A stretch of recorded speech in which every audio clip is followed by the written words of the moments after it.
cho mấy ly á. Do mà.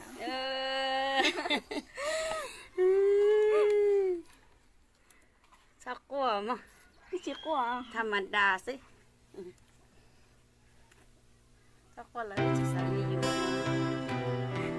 Chỉ sai điอยู่เองchỉอยู่ที่นี่มาปล่อยเขา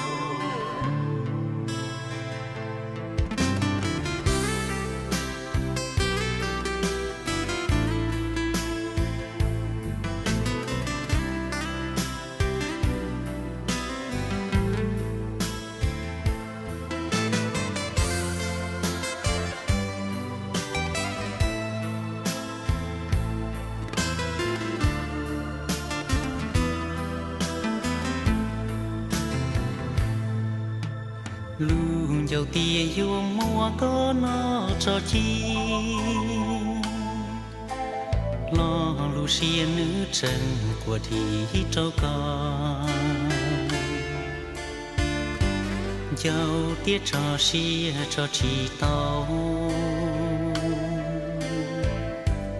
luôn tàu thầu vô cha trâu xa tia lu rong đi cho kê lu mua lư tu giữ chỉ bù xì xu cho kê lu nhỏ nhỏ xiên chu lúa lúa lúa lì cha xia xa xứ li cu chia ư xì pu mu nhỏ to trong hậu chua mùa li vô chúa lo chúa ư tàu kê nó sông non đồng lo chúa ư tàu xì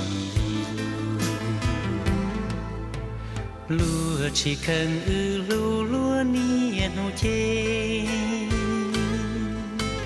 mùa kê ư mùa có để lơ lúa giờ chỉ mùa cứ đi nâng trắng cú yo lúa có mùa ý xì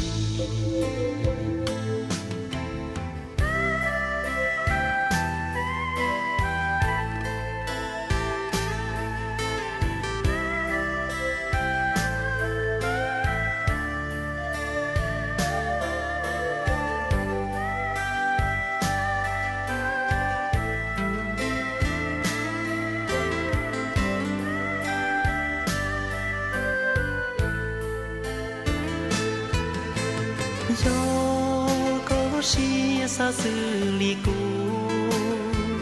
chia ư xì pu mu nhỏ to trong hậu chua mùa li vô chúa